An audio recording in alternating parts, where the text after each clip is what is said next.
ஜீவவசனம் கூறுவோம், சகோதரரே சேர்ந்தே எக்காலம் ஊதுவோம். கர்த்தருடைய நாமம் உயர்த்தப்படுவதாக. கிறிஸ்துவுக்குள் அன்பானவர்களே, இந்த நாளிலும் ஜீவ வார்த்தை ஒன்றை நாம் கேட்போம். மார்க்கு எழுதின சுவிசேஷம் 1வது அதிகாரம் 15ஆம் வசனம் இப்படி சொல்லுகிறது: காலம் நிறைவேறிற்று, தேவனுடைய ராஜ்யம் சமீபமாயிற்று, மனம் திரும்பி சுவிசேஷத்தை விசுவாசியுங்கள் என்றார். வசனம் மிக தெளிவாக நமக்கு புரியும்படி சொல்லுகிற ஒரு காரியமாக இது இருக்கிறது. காலம் நிறைவேறிட்டு, அதனால நீங்க மனம் திரும்புங்க, மனம் திரும்பி சுவிசேஷத்தை விசுவாசிங்க அப்படின்னு சொல்லி ஆணுடைய வார்த்தை சொல்லுகிறது. இனி காலம் செல்லாது, கிறிஸ்துவனுடைய வருகை மிகவும் சமீபம்.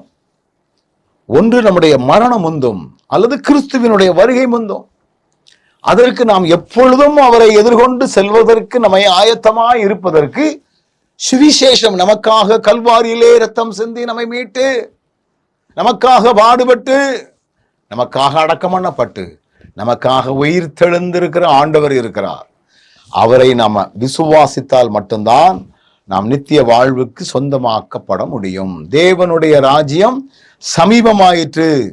அப்ப இந்த உலகத்திலே நாம் எத்தனையோ வகையான காரியங்களை செய்து கொண்டிருந்தாலும் தேவனுடைய ராஜ்யத்திற்கு உரிய காரியங்களை, நான் தேவனுடைய ராஜ்யத்திற்கு உரியவன் அப்படிங்கிற எண்ணங்களோடு நாம் நம்மை ஆயத்தப்படுத்துகின்றவர்களாக நம்மை மாற்றணும்.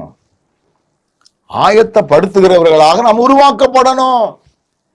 இந்த உலகத்திலே நமக்கு ஏராளமான பணங்கள் இருக்கலாம், வருமானங்கள் இருக்கலாம், சொத்துக்கள் இருக்கலாம், வீடுகள் இருக்கலாம், நண்பர்கள் இருக்கலாம். ஆனா நம்ம எல்லாம் தேவ ராஜ்யத்திற்கு சொந்தமாக்கப்படணும். அதனால நீ இயேசுவை விசுவாசி, இனி காலம் செல்லாது, காலம் சமீபமாயிற்று அப்படின்னு ஆண்டவர் நமக்கு எச்சரிப்பை கொடுக்கிறார்.